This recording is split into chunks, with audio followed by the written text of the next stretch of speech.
You got some good news. Maybe a promotion. Maybe something you've been working toward for months finally came through. The first thing you did was call someone you trusted. They picked up. They said congratulations. They said they were happy for you. But the call ended in 4 minutes, and after you hung up, something felt off. Or maybe this one sounds familiar. You finally launched something, a project, a new chapter, something you'd been building quietly for a long time. You told someone close to you, someone who always said they believed in you. They said, "That's amazing," and then immediately changed the subject. Or this one. You shared a win with someone in your group, and one person, just one, went completely silent. No reaction, no message, nothing. Not a stranger, someone who was right there when things were hard. These moments are confusing because we don't have a name for them. It's not betrayal, it's not cruelty. It doesn't even feel like something you can bring up without sounding ungrateful. But something is there, and you felt it. Today, we're giving it a name. Before we get into this, if you're new here, this channel is dedicated to one thing: helping you understand the hidden patterns behind human behavior, not surface-level advice, the real psychology underneath. If that's something you want more of, subscribe now. Every video we release will give you a framework you can actually use. Now, let's get into it. This video is about a specific type of person that exists in most people's lives. Not an enemy, not someone who openly works against you. Someone close, someone who uses the right words, someone who looks like support, but over time quietly works against everything you're trying to build. We're going to look at 6 specific patterns that reveal this dynamic, and at the end, we'll talk about what to actually do about it. Pattern number 1. They feel relieved when you fail. There's a German word that describes something most people have felt, but few will admit it. Schadenfreude. It means taking quiet pleasure in someone else's misfortune. Most people who experience this aren't aware they're doing it. It's not a conscious choice. It's a feeling that arrives before they can stop it. And here's why it happens specifically with people who pretend to support you. When you're struggling, when things aren't working, you're not a threat. You're equal, maybe even below them, and that feels comfortable. But when you start winning, that comfort disappears. Your success becomes a mirror, and what it reflects back at them is everything they haven't done, haven't tried, haven't become. So when you fail, even a small setback, there's a moment of relief. The mirror goes away, the threat disappears. Here's how to spot it. Pay attention to their energy the next time you share bad news with them. If they become warmer, more engaged, more present, that shift is telling you something important. Not because they're evil, but because your struggle makes them feel safe. Pattern number 2. Their support always comes with a but. Listen carefully to how someone responds the next time you share something you're excited about. People who genuinely support you lead with enthusiasm. They ask questions. They want to know more. People who pretend to support you lead with a but. That's great, but are you sure the timing is right? I believe in you, but I just don't want you to get hurt. This could work, but have you thought about what happens if it doesn't? Notice what these sentences have in common. They all start with something positive, a small piece of validation, and then they plant a seed of doubt so carefully that it feels like wisdom, like they're looking out for you. Psychologists call this undermining support, words that wear the costume of care but carry the weight of doubt. The goal, even when completely unconscious, is to slow you down, to keep you at the same level as them. One but is normal. Everyone has concerns. But if every conversation about your growth ends with a reason to hesitate, that's not concern. That's a ceiling.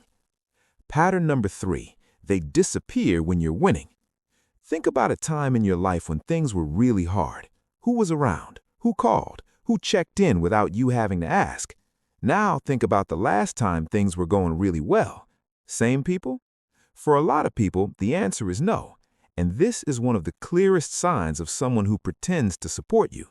They show up in your dark moments. They're generous with their time when you're struggling. They feel needed. They feel important. They feel like the stronger one. But the moment you start winning, really winning, something shifts. They get busy. They take longer to respond. The check-ins stop. And if you pay attention, you'll notice the timing is never random. It always coincides with your growth. This is not a coincidence. It's a pattern called conditional closeness, a relationship that only functions comfortably when there's an imbalance of power. When you needed them, you were smaller. When you grow, you become equal, sometimes more. And for someone who built their sense of value around being your support system, that's a loss they don't know how to process. So they withdraw. Not consciously, but they withdraw. Quick pause here. If you're watching this and thinking of a specific person right now, that recognition you're feeling, that's exactly what this channel is built for. Most people go their entire lives sensing these patterns, but never having the language to name them. That's what we do here. We give you the framework. If you haven't subscribed yet, do it now, because the next video we're releasing goes even deeper into the hidden dynamics that shape your closest relationships, and you don't want to miss it. Now, let's get back to the patterns. Pattern number 4, they minimize everything you achieve. This one is subtle, and it's subtle on purpose. They never say you failed. They never tell you that you're not good enough. That would be too obvious. Instead, they reduce the size of your wins. Oh, nice, but that was mostly luck, right? Imagine when you have to actually maintain that level. You've always been the dreamer of the group. It's kind of your thing. Each of these sentences does something very specific.